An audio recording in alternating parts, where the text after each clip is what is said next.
Bora, galera, bem-vindo ao canal. Temos informações aqui importantes sobre a escalação do Flamengo. Temos aqui acesso à escalação do Flamengo. Informação importante para hoje: Flamengo Internacional, direto Maracanã, estreia do Brasileirão, 9 horas da noite, tá bom? Jogão de bola, casa cheia. E vamos para frente. Créditos, direitos autorais e ESPN Brasil. Link na descrição. Vamos ver aqui a análise e comentário, né, do Pascoal, do Zinho, falando sobre esse jogão que promete muito. Dois times que jogam para frente, tanto o Internacional do Roger Machado como o Felipe Luiz, né, do Flamengo. Mas colocar aí nos comentários o palpite de vocês para esse jogão de bola. Vamos pro vídeo. Você me fez essa pergunta antes, mas eu assistiria Flamengo e Internacional. Eu perguntei porque eu sei a resposta, porque já está na nossa tela. Flamengo e Internacional, jogo bem interessante. Quem traz as informações é o Pedro Henrique Torre. Valeu, pessoal. Flamengo e Internacional iniciam a disputa do Campeonato Brasileiro neste sábado, 21 horas, no Maracanã. Flamengo não vai ter Danilo e Arrascaeta, ainda com lesões musculares. Não sabe se vai ter Gerson, que não tem lesão, mas vem com um problema na perna desde que deixou a seleção brasileira e não disputou o segundo jogo da data FIFA contra a Argentina. Mas Bruno Henrique, por outro lado, deve voltar. Ele que ficou fora dos dois jogos da final contra o Fluminense no Campeonato Carioca por uma lesão muscular. Já o Internacional, ele deve ter Rocher pela primeira vez no gol nesta temporada. O goleiro uruguaio ainda não defendeu o Internacional, mas estava na data FIFA com o Uruguai. Reclamou de algumas dores no joelho, mas foi reexaminado. Deve sim entrar em campo. Juninho deve fazer a sua estreia pelo Internacional na zaga. Vitor Gabriel não vai jogar. E Éner Valencia, no ataque, vai ser reexaminado. Jogou pelo Equador nas eliminatórias, jogou bastante, não teve nem tempo de descanso, então vai ser reexaminado. Se ele não tiver condições, aí Borré vai para campo comandar o ataque do Internacional. Antes da partida, uma cerimônia, troca de faixas de campeões. Flamengo campeão carioca e Internacional campeão gaúcho. Vão trocar ali amenidades, faixas, também afagos, antes de começar de fato a disputa do Campeonato Brasileiro 2025. Valeu, obrigado, Pedro. É bacana, né, esse evento, os dois campeões aí trocando faixas. Aliás, daqui a pouco a gente vai ver como foi a festa do Paulistão. Dois times com muita força, né? Vem de dois estaduais muito interessantes. Já decidiram, entre aspas, campeonatos brasileiros de pontos corridos, inclusive, né? Recentes, até o campeão brasileiro na última rodada, quando o Flamengo se consagrou vencedor, e o Internacional ali no mesmo horário jogando, né? Então, o Inter voltando a ser protagonista, porque no ano passado a gente colocava o Internacional com um elenco muito forte para disputar o Campeonato Brasileiro. Só que vieram as enchentes, tudo aquilo aconteceu, o Internacional perdeu a mão um pouco na Sul-Americana, depois uma arrancada com o Roger Machado fazendo o time jogar muito bem, principalmente no segundo turno, manteve isso nessa temporada, né, conquistando o título gaúcho, se preparou bem para começar o Campeonato Brasileiro, porque não teve Copa do Brasil, entrar na terceira fase, não teve também a Copa Libertadores, vai começar na próxima quinta-feira.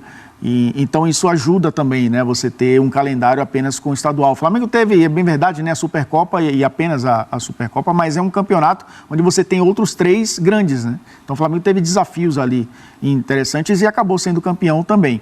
Muito equilíbrio. Eu acho que começar o campeonato com dois favoritos ao título, porque eu coloco o Internacional também em favorito, dá a exata noção de que é um campeonato muito, muito complicado. Com um cara muito experiente de um lado, que é o Roger Machado, e outro que vai ter, enfim, agora começando o brasileiro, a oportunidade de conquistar um título de muita expressão, que é o Campeonato Brasileiro, com o Felipe Luiz. Então, uma expectativa realmente de um jogo de alta intensidade já na primeira rodada. E olhando o Brasileirão todo, o Flamengo espera muito a volta do Pedro, né? Um cara que realmente pode fazer diferença aí. Aliás, a seleção brasileira também espera. Favorito, assim, muito disparado pelo elenco, que é um elenco incomparável, né, que tem o Flamengo. Incomparável! Muito bem, o senhor acertou. Agora, o Fabrício dá risada, ele acha ele... É ótimo, isso é ótimo. O Flamengo está numa prateleira completamente distinta. É mesmo, está numa prateleira única. É distinta. Não precisa abrir a imagem, a câmera, não. O Flamengo está aqui, ó. Aonde? Aqui. Os outros começam aqui. Mas aí baixa um pouquinho para poder aparecer tudo, poder aparecer a distância. Agora tá aparecendo. Dá para entender? O degrau não é pequeno, não. O degrau é largo. Né? O degrau é largo entre o Flamengo e os outros. Porque nesse segundo degrau... É tudo isso, desculpa, é tudo isso mesmo. Assim, essa distância é enorme, hein? Do elenco, o elenco é incomparável. Incomparável!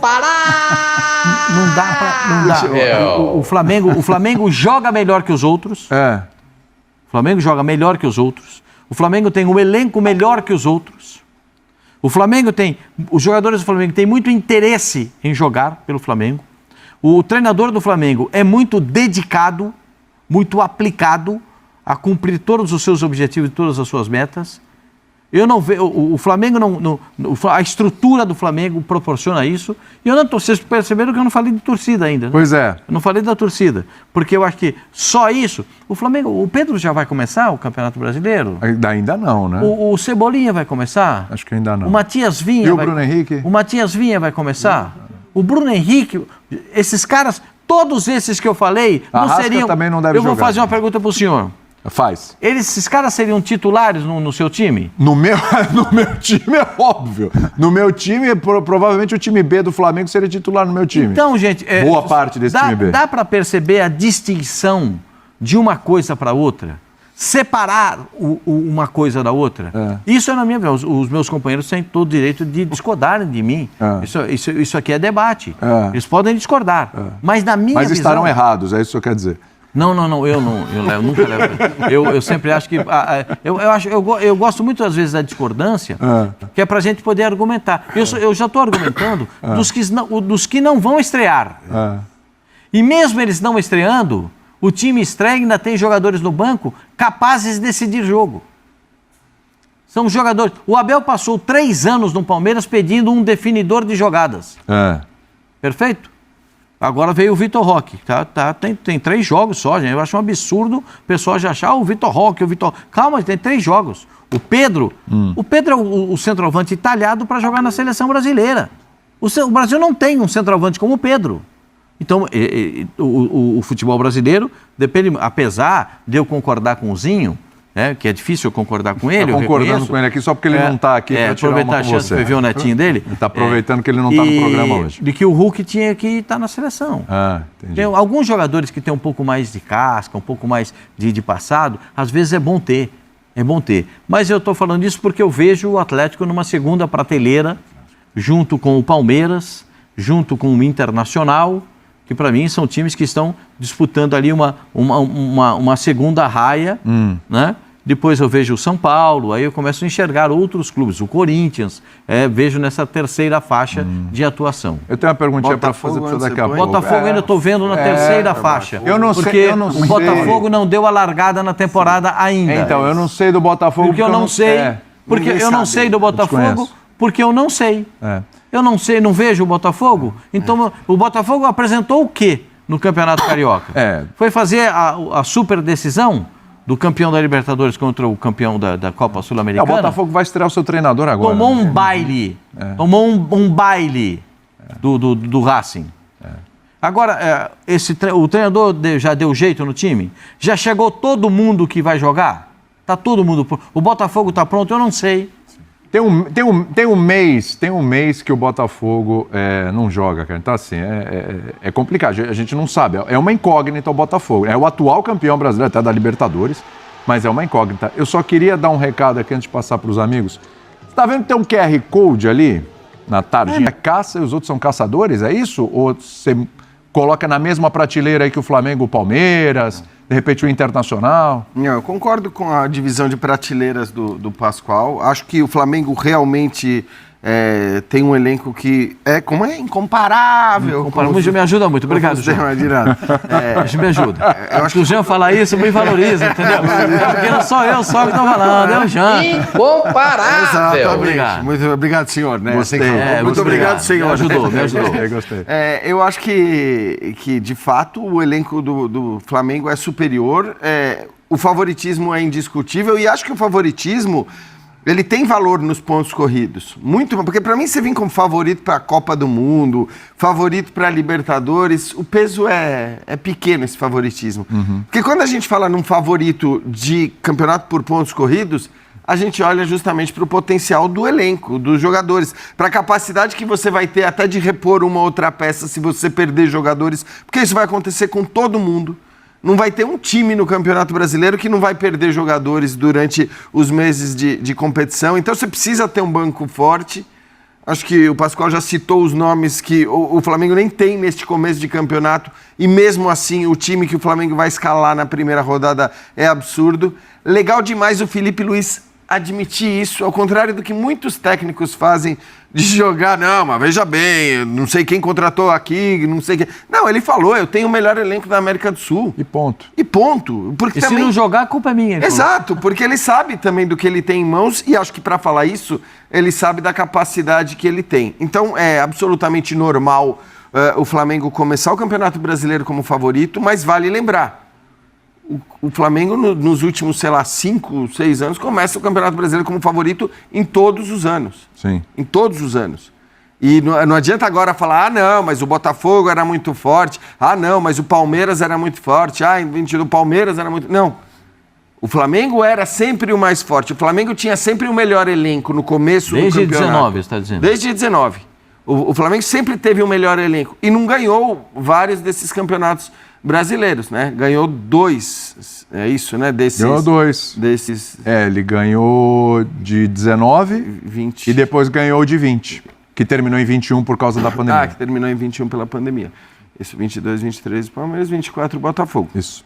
Então, assim, óbvio que o favoritismo é do Flamengo, acho que isso é significativo, mas o favoritismo não garante conquistas como a gente viu nos últimos 3 anos. Porque o Flamengo podia ser apontado como favorito nos últimos 3 anos e não levou. Então precisa jogar. Mas me parece já, e aí é uma outra vantagem que o Flamengo acho que tem em relação aos campeonatos e às temporadas anteriores, é a gestão do futebol. Mudou completamente, não tem comparação. Basta você ouvir os caras falando, né, a diferença do Marcos Braz pro Boto, você percebe ali... Nossa. A diferença é abissal, é um negócio gigante. Então eu acho que essa consciência de que se jogar a vera o Campeonato Brasileiro o tempo todo, o Flamengo tem grandes chances de conquistar esse título. E dá para dividir elenco na cabeça com do Libertadores. Então, eu acho que de fato o Flamengo é bem favorito nessa temporada. Você vai por aí também. Depois eu quero saber de vocês se vai ter algum grande... Como é que eu vou discordar do Pascoalzinho, do Jean com esses argumentos? Ainda mais falando do Flamengo, Ainda mais falando do Flamengo. Não é isso? Já falou bastante do Corinthians, agora enche a bola do Flamengo. A gente mas é um fato, nos mesmos assuntos, é um fato. Mas assim, para não ficar repetitivo, então tá todo mundo colocando o Flamengo nessa prateleira. A pergunta é, quem é o caçador, então? Acho que o Atlético Mineiro, por exemplo, se eu colocar um time, eu colocaria o Atlético Mineiro. Se o Flamengo dá uma titubeada, perdeu o foco ali, pensa em outra competição, embora o Felipe Luiz falou que a prioridade é o brasileiro.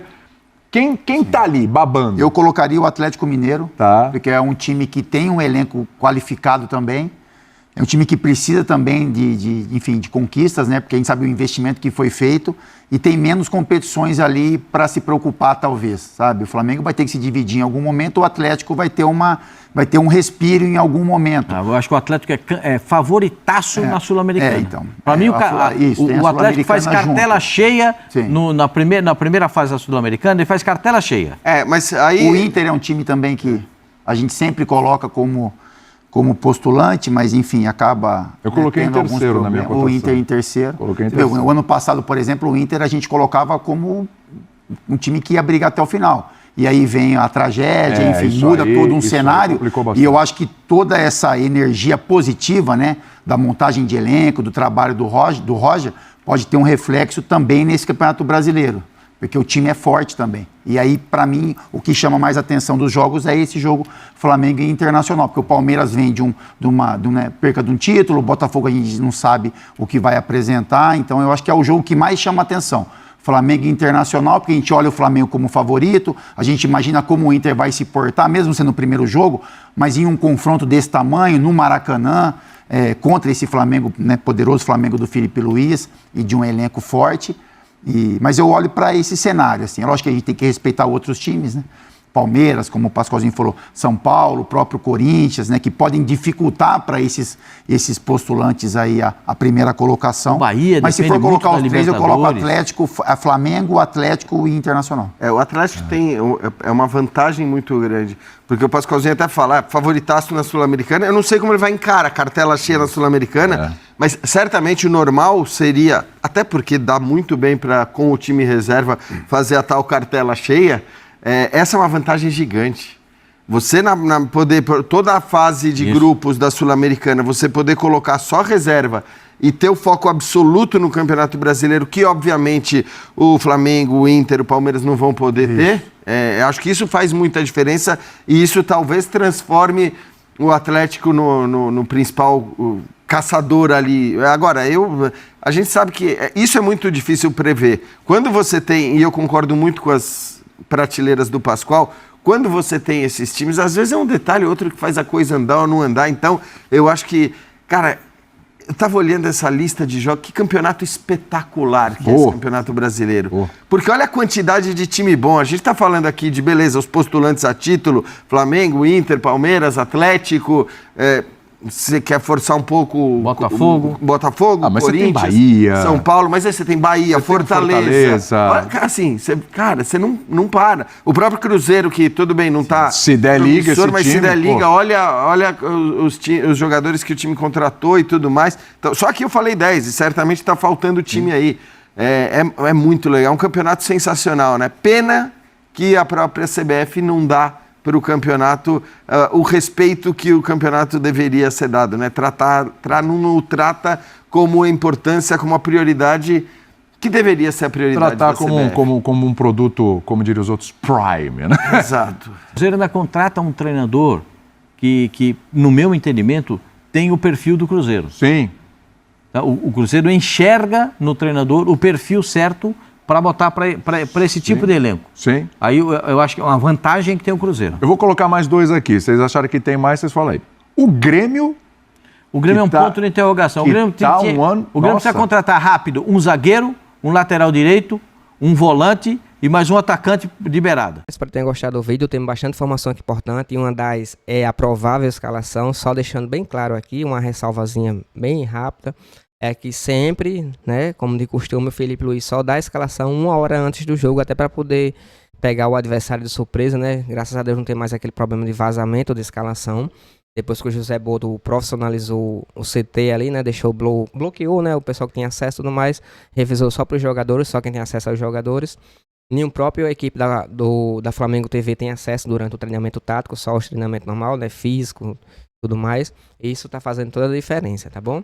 Mas sem delongas, vamos aqui para a provável escalação do Flamengo. Provável escalação, como eu tô falando, tá bom? Goleiro Rossi, Léo Pereira e Léo Ortiz na zaga. Lateral direita, Wesley. Lateral esquerda, Alexandro, né? O retorno do Alexandro. Eu ainda não sei em relação ao Ailton Lucas, que faz um bom tempo afastado. Faz tempo que a gente não viu o Ailton Lucas jogar. Eu espero que ele esteja à disposição. Não sei se banco de reserva, né? Como é que vai ficar essa questão. Mas espero que ele volte o mais rápido possível, tá bom? Provavelmente vai pro jogo, mas não vai ser titular. Volantes, Dela Cruz e Eric Pulgar. Dela Cruz que teve aquela confusãozinha lá, né, com o treinador do Uruguai, por isso que retornou antes. Temos o Eric Pulgar também, junto com Dela Cruz. Na ponta direita, Gonzalo Plata, que arrebentou agora nas eliminatórias, 2 jogos da Colômbia, o cara voou. Chamaram até de Mbappé, não só pela questão da aparência, mas da forma que ele driblava, da forma que ele corria. O cara se destacou bastante nas eliminatórias. Espero que venha todo o gás que estava nas eliminatórias agora para esse jogo importante do Internacional. Michael na ponta esquerda, meio Luiz Araújo e Juninho no ataque. A grande dúvida é o Gerson, que até o momento a gente não tem informação se ele está apto para jogar. Lembrando que ele veio de um probleminha na perna, né, depois daquele jogo do Brasil, né, na estreia aí pelas eliminatórias, primeiro jogo, e acabou se contundindo, embora não tenha sido lesão, mas estava com bastante desconforto. Tá bom? Mas a gente espera que ele possa contar com ele. Se não puder contar com ele, quem vai entrar é o Luiz Araújo na vaga do Gerson, tá bom? E outra dúvida já tá fora, né, o Arrascaeta, e infelizmente sofreu uma lesão de grau 1, passado de 1 a 2 semanas em recuperação, inclusive pode estar fora até da estreia agora da Libertadores próxima semana. Flamengo e Deportivo Táchira, grande estreia, né, da grande Libertadores desse ano, o bicho vai pegar bastante. né? Os brasileiros pegaram os grupos muito bom. Tem tudo para todos os brasileiros da fase de grupo já, Libertadores, passar tranquilamente. E outra também que a gente não tem é o Danilo, que também se lesionou e também está fora. Eu não sei ainda qual foi o grau da lesão dele. Ainda o Flamengo não está mais divulgando essa questão se foi grau 1, grau 2, grau 3. A gente tem só algumas suposições. Mas não tem nada aprofundado em relação à questão da lesão do Danilo, tá bom? Esses 2 jogadores estão fora, como o Matias Vina também está em processo de recuperação. O Pedro está bem pertinho de estrear novamente, já está treinando com a equipe, né? E provavelmente, creio que daqui a 1 ou 2 semanas a gente já vai ter o Pedro liberado na lista de relacionado para o jogo, tá bom? Só lembrando que o jogo é às 9 horas da noite. Deixa eu só ver aqui rapidinho, pode ter tido alguma alteração. A princípio é 9 horas da noite, casa cheia, né? Maracanã, mando em campo do Flamengo. Deixa eu só conferir aqui rapidinho pra gente ter a certeza. Deixa eu só pegar aqui. Flamengo. Lembrando que a transmissão é pelo Sport TV e Premier. Lembrando que hoje vai ser também a estreia da Flamengo TV com o seu jogo transmitido para fora, né? Tanto para a Europa como para outros cantos como Estados Unidos. Que, inclusive, a maior massa do Flamengo é lá nos Estados Unidos. Se eu não tô me lembrando, a torcida organizada do Flamengo nos Estados Unidos, um grande peso, né, lá na torcida do Flamengo. E o Flamengo planeja arrecadar muito com essa questão do pay-per-view para fora. Lembrando que o pacote sempre são $100, que dá mais ou menos 500 e uns quebradinhos quase R$600. Vai ser faturamento alto, caso todos os torcedores que moram fora do país abdiquem, né, consigam adquirir esses planos de jogos do Flamengo. Lembrando que esses pacotes de $100 é para todos os jogos do Flamengo como mandante de jogo. Caso você queira comprar só um jogo, tem os pacotes específicos para cada jogo, tá bom? Um valor só para cada jogo, você escolhe os valores avulsos para cada jogo. Isso, Flamengo Internacional, 9 horas da noite, horário de Brasília. E a transmissão Premier e Sport TV transmite a partida. Espero que tenham gostado do vídeo. Para deixar aquele like e se inscrever no canal, vai ajudar demais o meu trabalho. Créditos e direitos autorais e ESPN Brasil. Link na descrição. Só lembrando, só ressaltando aqui, deixando bem claro que assim que terminar o jogo, a gente entra ao vivo com a coletiva do Felipe Luiz. Por isso é importante você não perder nada, tá bom?